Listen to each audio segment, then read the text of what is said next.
Hey guys, this is Substitute Topher. Today we're getting the chance to give you some first driving impressions on this 2024 Alfa Romeo Tonale TI all-wheel drive. This is powered by a turbocharged 1.3 liter 4-cylinder engine with an electric motor. This is a plug-in hybrid. Combined power output is 285 horsepower and 350 pound-feet of torque. And power is sent to all four wheels via a 6-speed automatic transmission. We're going to walk you around this Tonale today. And well, we're going to give you some first driving impressions on this, talk about what it's like to drive. We also just got out of the Dodge Hornet just a couple weeks ago, so that's kind of fresh on my mind. We'll make the walk around quick as it is raining, and then we'll go out for a drive, see what this thing is like on the road. So this car is finished in Misano blue, and honestly, other than the front and rear fascias, it's pretty dang identical to the Dodge Hornet. The TI is a little bit more of a basic spec. Starts at about 45 grand. This one, as spec'd with a few options, is $56,000. So a little bit more than the Dodge Hornet that we were driving a couple weeks ago. That was a lower trim as well, a GT.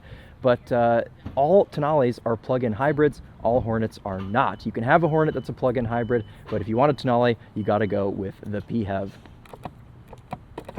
And that is locked. Okay, let's take a look at cargo space here. A little bit of chaos going on behind us, it looks like. That's okay. No spare tire back here, but being that this is a plug-in hybrid, got to have room for our hybrid battery and everything else under here. Looks like you get a tow hook, a couple other things, fix-a-flat kit, and a decently high load surface, but nothing too offensive. We've got a power boot, or lift gate, or hatch, whatever you want to call it. And then we've got a charge port on one side and a fuel filler on the other side. And this is our charge port here on this side. Let's take a look at rear seat room. We have this little Alfa Romeo badge on the rear door with a plug. So kind of a play on the Alfa Romeo logo to show that this car is a plug-in hybrid, which I think is kind of neat.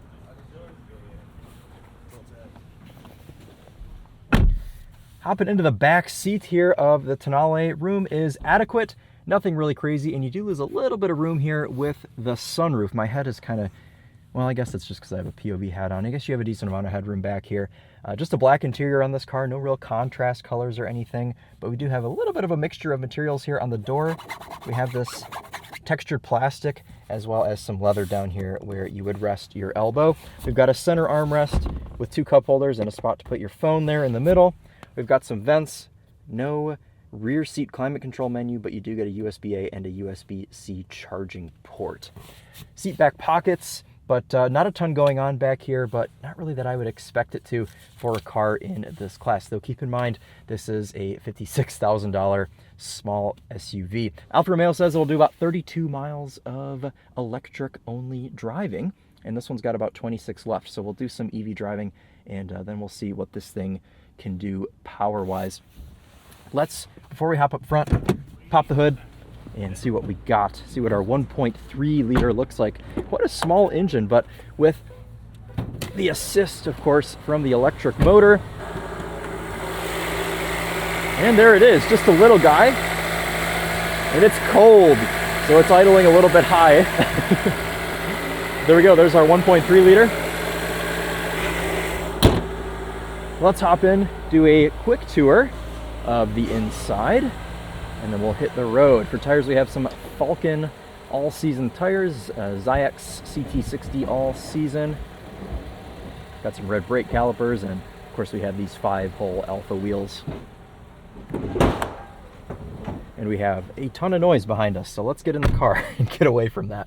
Okay, so in here, pretty much the same as the Dodge Hornet. The dashboard, the steering wheel, the infotainment screen, the shifter, pretty much everything is the same. Noticeable differences, well, of course, we have an Alfa Romeo badge here on the steering wheel. That's kind of silly to even mention, but we also get an Alfa Romeo badge here on our wireless device charger. Otherwise, it's pretty much identical. So what you see in here is pretty much what you would see in a Dodge Hornet. However, paddle shifters, again, are only available on the plug-in hybrid. So it's kind of silly on the Dodge Hornet. It has room for the paddle shifters, but it doesn't have the paddle shifters, so you have to reach extra far to grab the turn signal stalk. But in this Tonale, it makes sense because we have our large column-mounted paddle shifters, which might be a little bit overkill for a small plug-in hybrid SUV, but we'll give it benefit of the doubt. Maybe it's a very hot performer. Here's our key. Pretty nice looking there. Nice Alfa Romeo script, and it's got some nice weight to it as well. I'm going to put it in my pocket so we don't have to listen to it rattle around. The infotainment screen on this Tonale, it's pretty nicely reactive. Everything kind of goes quickly as you'd expect it. It's everything you need, nothing you don't. There's nothing really crazy in here. You can see we still have a line of physical controls, but you have a menu for your climate still. And with this Tonale, you can actually see some of your vehicle performance, some gauges, some other things. You can see some info about your hybrid system. You can see we've got 72% battery remaining, about 26 miles of range. And you can also set your charging rate in here as well. Cool. Well, let's go back to our navigation, take a look at our drive route, and what do you say we go out on the road, see what this thing is like to drive. See what we have for a reverse camera. Pretty nice, high def, as well as a 360 camera. So always like to see that.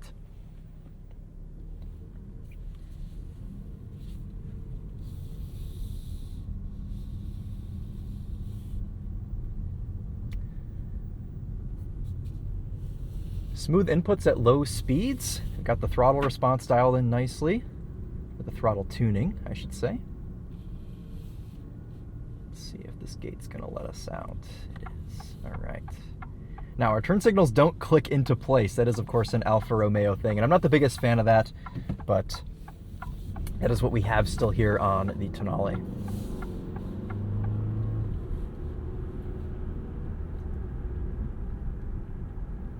Smooth shifts there from that 6-speed automatic transmission.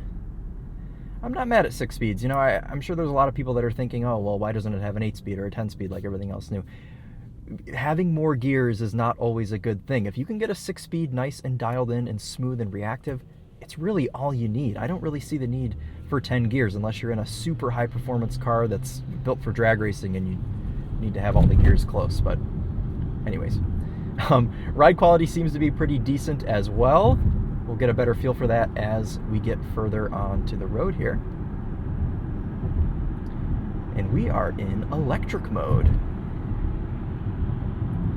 Very nice.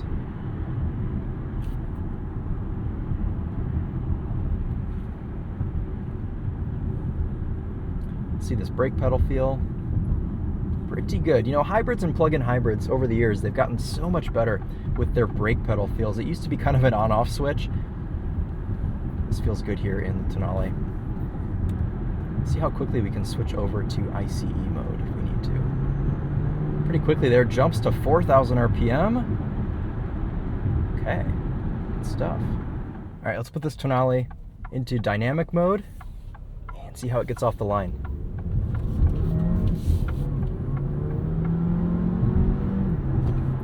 This thing is quick. I mean, you can really feel that torque hit you. And of course, with this being a plug-in hybrid, we have an electric motor and a battery to fill in all the gaps. So it's a stout car. I mean, you can feel that electric motor come in before you get the forward propulsion, of course, from the 1.3 liter. But as a setup, as a whole, this thing is quick and it's pretty impressive.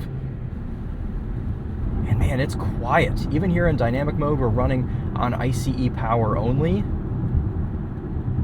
Even at 2,000 RPM, it is pretty quiet. Okay, we can drop down to A, which is kind of like our eco mode, and that'll put us into electric. We've still got 18 miles of range, so we can do some driving in electric mode and see what that's like. And again, guys, this is a super early first impressions drive here on the Tonale. We'll get one of these back home at HQ and we'll give you a full proper driving review. We're kind of just doing circles here on Woodward right now, getting a feel for some very base level things here on the Tonale. And I've got to say, it's a nice, well put together package. Despite this being the sister car to the Dodge Hornet, everything in here still feels very well put together, very quality. There's nothing in here that's rattling. There's nothing in here that is even really off-putting visually wise. You know, even though the top of the dash isn't stitched in leather, I wouldn't necessarily expect it for this car. We have some nice leather here down in the middle of the dashboard. Of course, our steering wheel is leather. We've got these nice metal paddle shifters. And just from a super base level driving this car, it's got a nice commanding seating position. Of course, Alfa Romeo is known for putting the driver first. And even with this being an SUV in this class, which is not a super enthusiast focused segment, I can feel that Alfa DNA with this car just from sitting in it, just from having this nice Alfa Romeo steering wheel and being able to see out, even with my seat down all the way in its lowest position, I can still see out across the hood. And it's just a nice feel, and I'm happy that Alfa Romeo was still able to bring some of their classic DNA into this car. See what I did? DNA on the... Anyways. And right now, we're just in the normal drive mode, and the car seems to do a pretty good job of switching between ICE and electric driving. You can't really tell when it's switching, but the good thing is when you do need it to, you put your foot down, it's ready for you, and the transition is pretty much flawless. You can also go one further up from D, from dynamic mode, and if you hold it, it'll turn traction off. If you want to go to a racetrack or try and whip some donuts in your Tonale, you are able to do so. So we'll turn that back on. But in dynamic mode, I mean, it really sharpens things up. You have instant response, especially because we have enough charge in our battery. But I mean, passing power on this thing, it's really impressive. This is a quick vehicle. Let's test our ride here over the tracks. Not bad. We've got pretty fair impact harshness going over potholes and things like that. Everything seems to be dialed in pretty nicely here on this Tonale. And we'll do one more acceleration out of the corner here. We'll go back to the lot, and that'll wrap it up for us today. Let's see.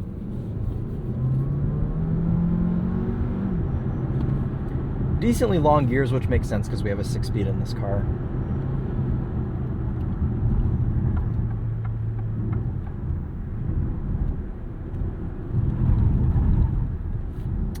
And pretty strong regen as well, which I really like. I always like when plug-in hybrid cars have a little bit of that one-pedal drive sensation to them, and some cars, like the Volvos, you can actually fully one-pedal drive as plug-in hybrids, so that's pretty nice.